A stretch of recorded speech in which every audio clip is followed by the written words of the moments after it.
Of course, our Science Hour, plagues, prepper experts, astrophysics with Professor McKenney. Hopefully have him pop on. We've been working hard on his project for the wing generator. I hope to also get people on from the light sail. My niece, Danielle Fong, actually further training in plasma nuclear physics by the time she was 17. She's the one who's developed the light sail energy storage system using compressed air, where they use a aerosol compressed air system. It's the first in the world to actually store power as compressed air, that for advanced power systems for big power corporations. But compressed air is used in vehicles in Europe for 30 years. And then you have lots of important news stories, and of course you're on the show with John Moore over at Republic Radio, where they can listen from 6 to 8 a.m. Central Standard Time. I think it's 6 to 8, is that correct? 6 until 7. 6 to 7, I thought it was 6. Well, then he has another hour with somebody else from 7 to 8. So you do an hour on 6 to 7, then he has another hour. So you're a co-host for the 6 to 7 time slot. Let's go through all your news articles, and then we'll perhaps later on in this hour we'll have Professor McKenney pop in. We're trying to contact him by Skype. He's in an unknown jurisdiction outside the United States, but he is in Central Time Zone, so I teased him the other day when I had him on air that he was probably in South America in the Central Time Zone. So using a little logic, I can probably figure out where it is. So. Well, the first thing I put in a graphic that shows the effects of anthrax, because we're still getting more information out of this distribution of anthrax spores across the United States. They say it's now in 68 laboratories in 19 states and 4 countries. By the way, you know who else is accusing us of giving them weaponized anthrax? North Korea. I just saw a report this morning that North Korea is saying that we hit them to their laboratories with weaponized anthrax. Did you know that? Well, they must have gotten it from South Korea. I don't think we would have sent them anthrax. They said somehow we were the source of it. Now, people need to know the Dugway Proving Grounds in Utah and the facilities up in upstate New York were actually the source of the weaponized anthrax that was used by so-called terrorists, and it turned out it was a weaponized version that only the U.S. military had back right after 9/11 in October of 2001. So our government, again, the anthrax thing was a false flag 6 months before I actually met with the CDC and the FBI directors for bioterrorism personally for a lunch at the Adams Mark Hotel, and they told me they were going to do an anthrax war game simulation in the Northeast United States in the fall of 2001. So before 9/11, I actually met with these idiots, and they actually said this. And I said, on an odd day, I don't know whether they're evil or stupid, but I can't believe that our government would actually do false flags like this. But you know, I call accidents and on purposes. And most people, when they end up in an emergency department, they don't have accidents. They have 98% are on purposes. Driving 150 miles an hour and being drunk or doped up to the eyeballs with, Colorado-style marijuana 10 times stronger than previous marijuana we had in the 60s. Combination of marijuana and alcohol, particularly bad for operating heavy machinery, including cars. Well, for us to have to say that this is an accident to release this weaponized anthrax all across the country, throughout 19 states and the District of Columbia, that's a big stretch, isn't it? That is a big stretch, and it's hard to believe that, and not only that, it's the laboratory, 68 laboratories in 19 states. Now, most of those are probably along the East Coast, but you can't count on that. Yeah. I can name states if you think people are interested. The countries are Australia, Canada, South Korea, and Britain. And now, the other thing about this is they're not being sent to BSL-4 certified facilities because anthrax in its weaponized form you can only send to a BSL-4, which is negative pressure, with full body suits on and separate air systems. Anything less than that's dangerous. Go ahead, tell us why.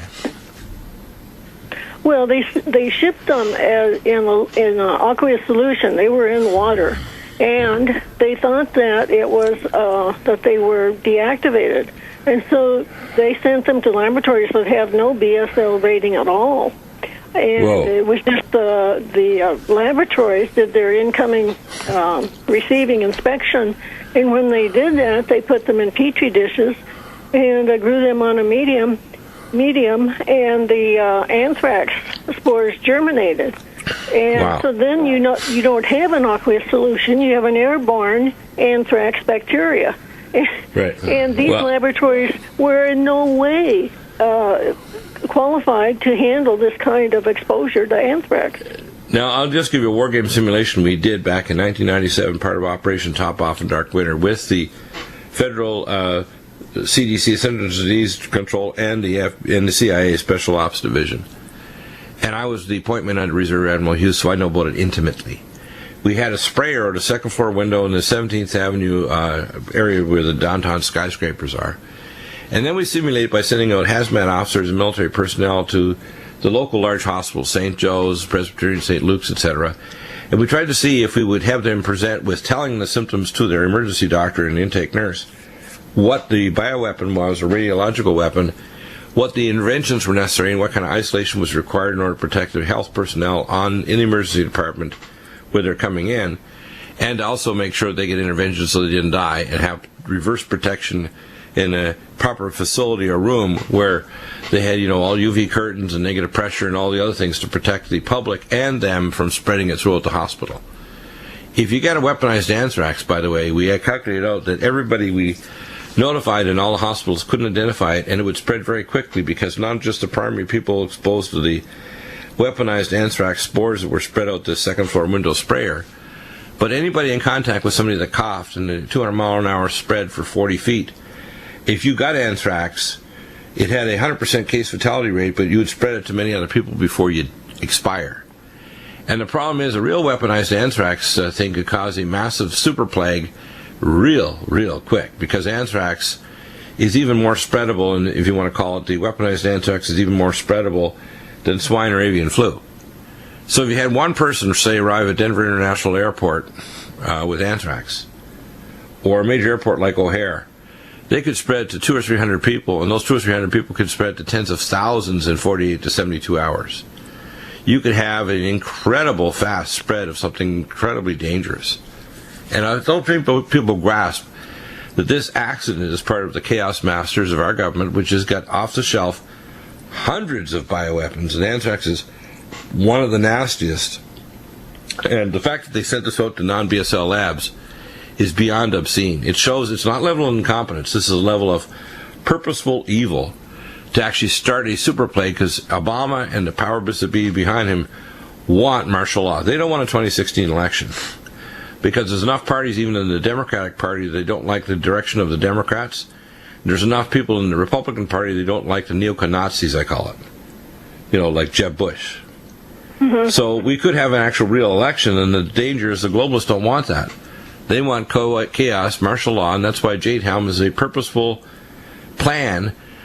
What Jade Helm stands for is we're going to grab the patriots in the red list, we're going to grab the broadcasters that are actually asking questions I call axing questions, and we're going to either execute them or put them in isolation in a lockdown facility so they can't talk anymore, and we're going to terrorize the public and chip them all or give them a bracelet or something so we know where they are to a cubic meter.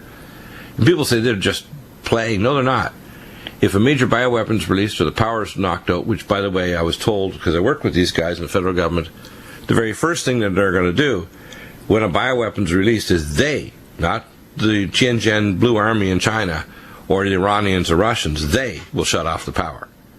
So people need to be aware of this. If you're not off-grid, you ain't going to have power, period. And that means if you have solar panels and you're tied to the grid and you're just getting some money back for minimum pittance for the power you put back in the grid, you're not going to have power.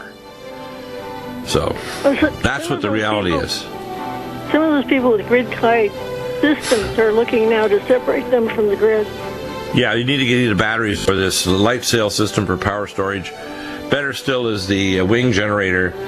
A 12-meter, 39-foot will generate 10 kilowatts of power, potentially 240 kilowatt hours per day. Well, we'll come back with... Welcome back, and we have lots of news to cover. I guess we should call this hour the Plagues and Armageddon Hour. How's that? Well, that's the way it's turning out. I had no idea I was going to be spending so much time with plagues this year. I thought that we had pretty much covered it last year with the bird flu and with Ebola in West Africa and MERS in the Middle East. And now MERS has jumped out, and it's over in South Korea. And it's spreading in South Korea, and it may be spreading in China. they are asking people to wear. Well, they're saying that the masks don't do any good, the N95 masks, because the coronavirus is so small. And if people go over to my website called twiland.info, and if they click on update as of 22 May, then and then they scroll down, about the third picture down is going to be that shows the difference between droplet precautions and airborne precautions. Now, the masks only work for droplet precautions. When you got airborne, then those spores are so small, and this chart has a droplet size indicator on it, and they'll go through the mask. So you really need some kind of anti-static material to kill those viruses. Yeah, exactly. In other words, the difference in size is a Boeing 747 compared to a Sparrow. Well, not quite, because the Boeing 747 is solid. If you look at a mask, it's got a lot of holes in it. No, I'm talking about the size of the virus or the spore nanoparticles. They're so tiny, they're like a Sparrow compared to the size of a droplet, which would be equivalent to the size of a Boeing 747. Well, what it is, I find a more convenient thing about it, screening material. If you take chicken wire and you have a very small marble, you can toss that marble through that chicken wire any which way. The screening. That's a good way of looking at it too. Yeah. So basically, we have on the run anthrax. We have XMDR TB from this lady who went to Chicago and traveled through Illinois.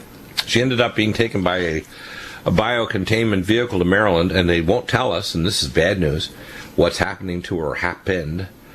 And as they say, it's like Grimm's fairy tales. We don't want to frighten you, children, so we're not going to tell you about it.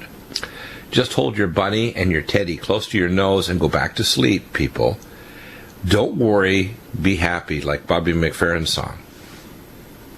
Well, and that's what John was getting to. If you scroll on down, you'll find terrorism. It's called Jade Helm 15, and John Moore, the Liberty Man, he has written, and he has on his site a very serious letter that he has sent out to everybody that he talks to. Tell what's in the letter. Summarize, and they can go to thelibertyman.com to John's site. And, of course, you're the co-host at 6 to 7 a.m. on this show on Red Public Radio. Let's talk about what's in this letter. And, of course, he ties it, indeed, to not only Jade Helm 15, but also to connected to Planet X. Tell us what the connections are. Well, he had kind of discounted the connection to Planet X, although other talk show hosts had not.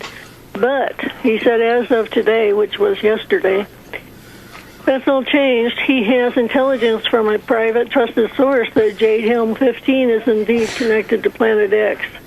And the Russian, Norwegian, and Brazilian governments, and we have talked about that on your show, have all made some efforts to inform their populace of the impending danger from Planet X. And that means the cities that Russia has built in the Ural Mountains, very close to Moscow, and several large ghost cities built by China far into the interior of their country. And I don't know what Brazil has done. But in any case, our government has made underground facilities available to those in charge of maintaining government control over through any emergency.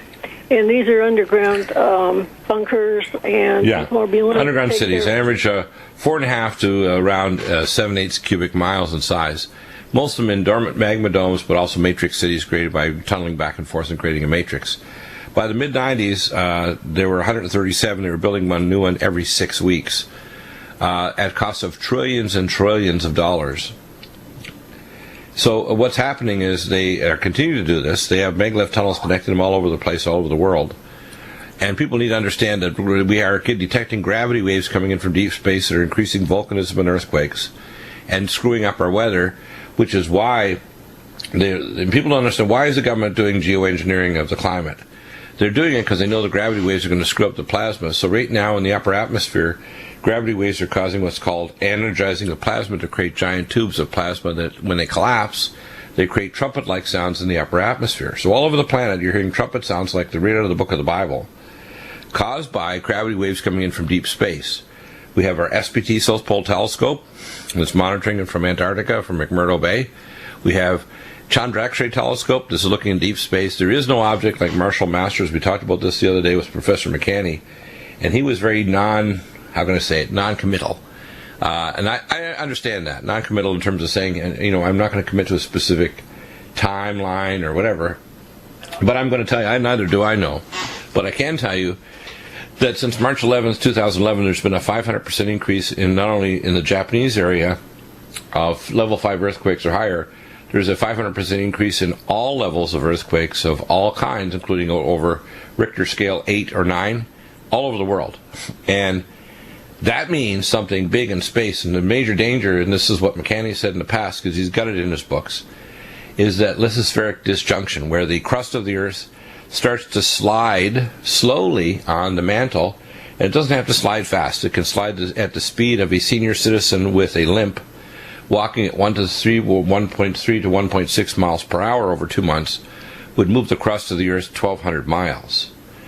And it's going to move in the opposite direction to the transition of the magnetic North Pole, which is now moved to Siberia, which means North America, if this junction happens, we'll see superquakes along San Andreas. The movie just came out last week. I saw it. It had some bad science suggesting a tsunami off the coast of California, which will happen off of the Cascadia subduction zone in Oregon and Washington State, but not off California. But the earthquake will be considerably more destructive and will not leave any of these skyscrapers lasting more than 45 seconds of a quake that will probably last between 5 and 15 minutes in terms of its shaking maximum. And what I tell people to understand is if you're in a quake zone, because they haven't put telluric, what I call microquake devices to actually break the earthquake and cause microquakes to break up the energy and release it from the rocks, when a gravity wave hits, if there's a disjunction, all that recoil force, and there's actually 12 feet of recoil stored in the San Andreas Fault, if it moves 6 inches in one big major quake, LA's gone. It won't be recognizable. It will not be a building, a house, or a skyscraper standing. So people need to know this is not just LA. That's why in Nepal, the same gravity wave shut down the CERN reactor as it shut down and caused a major quake in Nepal. People need to know it is real. It's way, way out there at 0.73 light years in the Oort cloud. It's not in the inner solar system.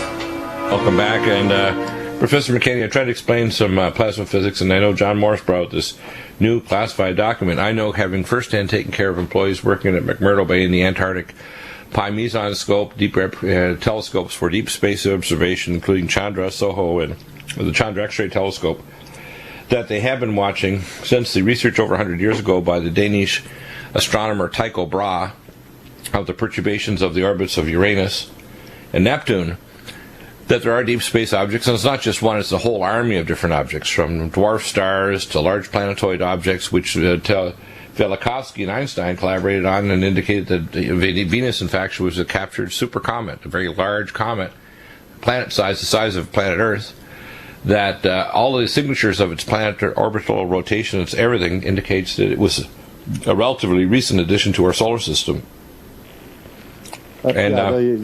There's a coupling of the rotation of Venus with Earth that's a resonant.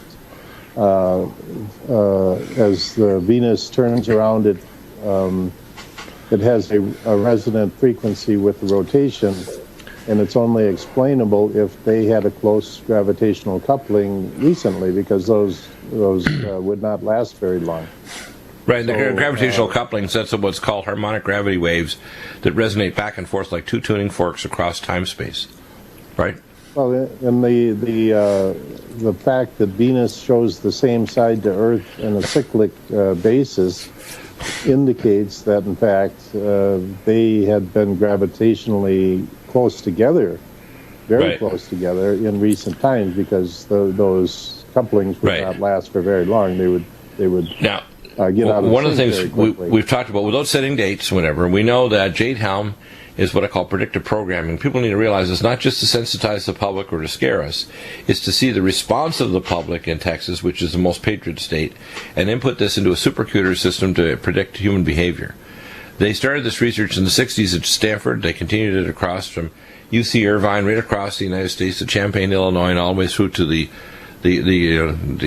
states, the Yale and Harvard and the major universities there on this what's called SuperNet, or super high speed, using nonlinear programming technologies such as Pascal and other nonlinear behavioral programming languages. They could use also for looking at criticality for nuclear explosions and so on, which is why when we gave supercomputer technology to the Russians and Chinese, it allowed them to advance their nuclear weapons programs and also research in artificial intelligence.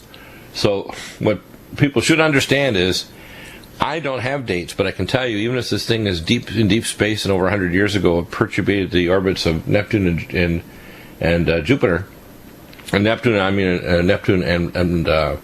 and Saturn, that what we're seeing is something where we're having a major uptick in our action at a distance of earthquakes and volcanoes, and the danger of what's called a lithospheric disjunction, which is where the crust moves.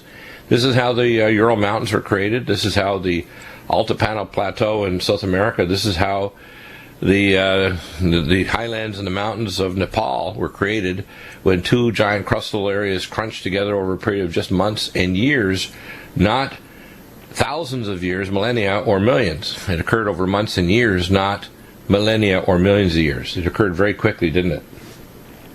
The issue with gravitational issues is it's a differential force, which is a 1 over cubed force. Gravity is a 1 over r squared force. The differential forces that cause lithospheric disjunction or mountain building or crust displacement are 1 over cubed force. So they're really close. They're close effects. That's, for example, what causes the tides from our moon. The moon has a much greater effect on our tides than the sun, even though the moon is much smaller, but it's much closer. But still, when the sun and moon align, we get much larger. They couple, or they add together and cause much larger forces. That's why when Venus came by, the last major earth-shaking event that we had was when Venus came by, and we're still recovering from that event. That's why the plates are still moving, etc. But the question now is there something new in store? One thing I have to always tell people is that if people have the image that if Planet X is coming, it's going to come very near Earth. Outer space is a very, very big place. Yeah, in fact, the word I have from my classified sources is it won't come closer than 55 million miles away between the orbits of Mars and Jupiter.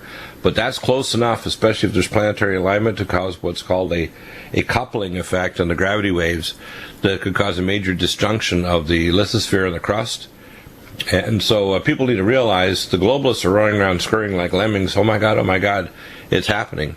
And in fact, their geoengineering of the climate, including the loss of the northern jet stream, is their attempt to fix something that's created by gravity waves coming in from deep space. So the reason why they're doing geoengineering is not to capture carbon and all that stuff. It's trying to counteract the negative effect of gravity waves coming in from deep space that's screwing up our climate. Just to see the reaction of the globalists, that's enough to tell you that something's going on. They're getting very ready. And so something that people have to realize is that they have to be ready also. We're seeing this in all kinds of effects. And it's kind of like deer, when the deer look at or smell humans in the woods, even a young fawn as an inbred, it's almost like in their DNA, a fear of man. And that's the same with humans and comets. And that's why the powers that be put so much time into trying to propound concepts of dirty snowball comets, just little icy wanderers, all these terms to try and convince the public that there's no threat from them. And that's why they spend so much time trying to negate my message, which is really reaching the public on a wide scale. Which is right, and also why we have you on our multiple shows, and how important it is what you're doing. In fact, I've talked to Jeff, and he will have you over there as well. What we have to look at is we are not preparing on multiple fronts. We're not turning off and shutting off nuclear reactors that are in tsunami zones along the eastern coast of the United States. We should be shutting them all down now and turning them to liquid natural gas. We should be pumping out the water out of the Yellowstone, which you've proven is probably one of the biggest threats in North America. And people attribute it to me, which it isn't me. It's the site called Deagle, D-E-A-G-E-L. It's a military hardware site. And in fact, my friend, Dr. Ron Klatz, called Deagle. You got all this information out. I said, no, it's the wrong Deagle. It's a military site. But it's obviously a release site for Black Op and COINTELPRO to tell them repeatedly and downgrade their population collapse of the United States from 317 million this year to 66.5 million by 2025. Now, those people are either going to leave the country, die, right? Or somehow be taken. And the taken thing is not likely to happen. And all this rapture garbage. And I tell people, if you believe in the rapture, I will go through these scriptures systematically and prove to me you are a fool. And if you want to call in today, 800-259-5791, I will do an intellectual vivisection because your ideas are stupid. God wants a people on the earth. Now, the problem is, this requires good science, good astrophysics, and good leadership. That's what we're trying to provide here. The problem is, with scientists like Professor McCanney, he's probably one of the only public Tier 1 scientists out there actually showing real solutions to, like, Yellowstone or energy generation. Even when I talked to, and I got an email just before the show from Mr. Vivos, from Robert K. Vicino, a founder and CEO of the Vivos Group, and he showed me this bunker in Germany that they built out of, it's called Europa 1 project, which is like pretty fabulous if you're a billionaire. But the fact is they've got conventional power generation. How long is that going to last? Well, as long as you have fuel. And you have to understand, if you don't have wind-generating power, not requiring oxygen-consuming or sunlight, because it may be blotted out, you're going to be in a world of hurt. So the wing generator and the light sail energy storage is the way to go. We'll be back in a minute with Professor McCanney and Ann Morrison. Stay tuned. McCanney, you're a smart guy. You realize that the first level I tell people to do is get the heck out of the big cities in America or any major country. Number two is to get out in the rural areas. So if you have to commute to a big city to work, I call it level 1, which I'm in rural Vista, California, outside the cities, and south of Pentland Marine Corps Base up in the mountains in a gated community. Level 2 is a place we're going to talk about this with Dave and Jean here shortly. And Dave was on just a few minutes ago. He's a realtor prepper expert. And the idea is to have a community of, say, 60 to 100 families. We have cross skill sets, a few hundred acres, defensible, aquifer, water, etc. The third level, and this could be in any country, it could be in the United States, Canada, it could be in Central South America, or an island community that's not in a tsunami zone. You don't want to be in a tsunami zone. And the third level is underground, which is like Vivos. And I want to bring on Robert K. Vicino, founder and CEO of the Vivos Group. And just out of a lark, I applied yesterday, and they now want to contact me for the local Vivos facility underground here in California. I tell people you have to have all three levels. 96% of disasters are going to be real low-level ones where power goes out for 10 hours or temporarily shut down the internet for a couple of days, or something else happens. There's a big scare in Chicago because they blow up a dirty bomb and things go to lockdown for a week. But if you have major problems, the biggest one is either a plague, which we talked about in the first half hour with Ann, or a coronal mass ejection, cyber attack, or a gravity wave that knocks out our power grid. We're done, because we don't even have the replacement parts sitting in a warehouse anywhere to fix our grid. So your system isn't just like an alternative, hey, that would be a good idea. It's like if you don't have a wing generator and a way of storing power like the light sail, your civilization ceases to exist. And it's not like going back to the Stone Age or going back to, say, Middle England 500 years ago. No. This is far worse. You have a population that doesn't know how to grow food, doesn't have any connection with the land, doesn't have the capacity to even do anything. So you have basically a state of chaos where people literally can resort within weeks to cannibalism. And if you think people wouldn't do this, let me tell you, you don't really understand just how far human beings will go when things get worse. And if you can maintain power or communities and pods of civilization, you have a survivable zone. The U.S. and Australian and Canadian government calculated out, and I had the classified access documents personally, that within 6 months, if the power goes out, and this is the only thing, 90% of the population minimal, could be worse if there's other confounding factors, like a plague or nuclear war or whatever, 90% will be dead. Now, so when I'm saying these things, I'm giving leadership to say we have geniuses like Professor McCanney and Ann Morrison, and whistleblowers like John Moore, and other scientists I have regular and classified, and having worked firsthand, taking care of the South Pole team, and taking care of people with Special Op, Delta, and Special Forces, I can tell you, this is not a delusion. It would be nice if you get up in the morning and you say your prayers and say, "Dear Lord, heal my grandma who's sick. And dear Lord, tell me for sure that Dr. Deagle and his guests are insane. Thank you, Jesus." Well, Jesus is going to come back and say, slap you in the face and say, "No, Deagle is my son and witness, and if you don't listen to him and Professor McCanney and Ann Morrison, you're going to die, and your family's going to die, and it's going to really grieve you as you see your disaster hit."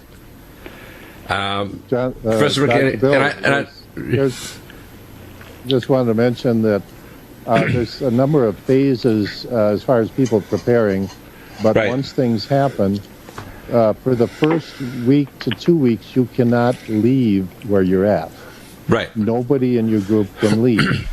Right. And so you have to have a plan set so that everybody that's going to be associated with you has to be in place.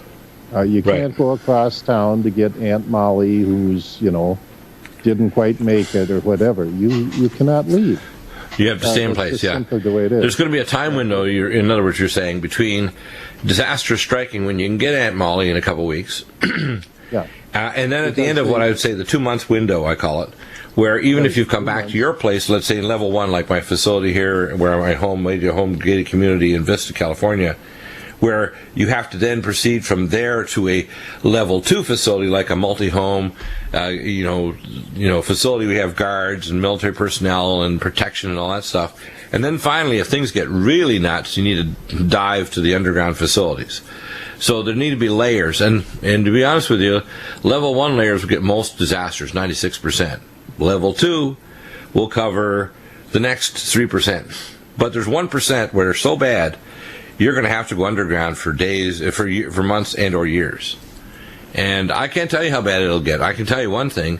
What we're going to go through is going to be so cataclysmic. Much of the population that's on the planet Earth right now, a decade or more from now, I can't tell you when, won't be here. There's going to be a massive extinction level event that's going to collapse not only the orca whales in the North Pacific, but the human race. It's coming.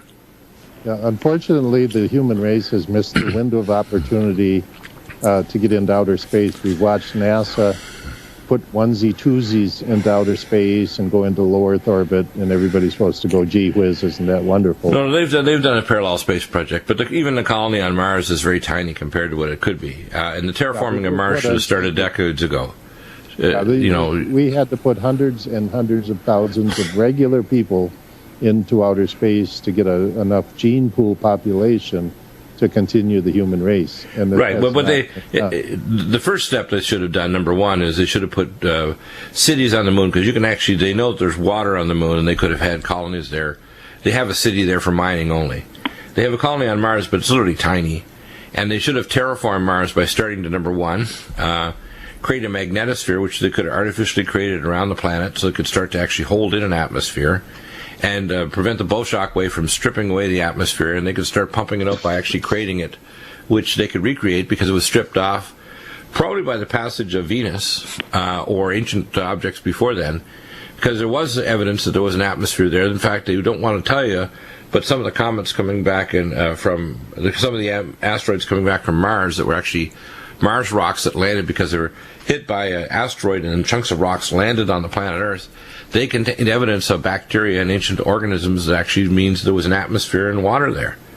So whether it's millions of years ago, Mars did support life a very long time ago, didn't it? Well, it was very recent. I just showed another photo. I have a whole in my picture of the day subpage. Right. I have an entire long list of photos that show recent riverbeds that Right. should have been destroyed by wind and dust erosion. Right. And they're just pristine as can be, which proves that the oceans, etc., were recent. Yeah. I've been so successful in proponing that idea to the public that NASA came out finally and said, hey, Mars had all of these oceans, but it was billions of years ago. Yeah, that's ridiculous. Yeah, it was probably relatively recent that it disappeared because I know from my classified sources, they found buildings and monuments that were human-like on Mars when they went to their research on Mars. They've been to Mars since the early 80s. When I first went to the U.S. Space Command, the first thing the commander said... Ridiculous. The first thing the commander said, July 10th, 1994, to myself and Dr. Ogrodnik, and I brought Mike Jacobs from High Flight Ministry, who actually, they took care of the flags from the astronaut that came back from the moon.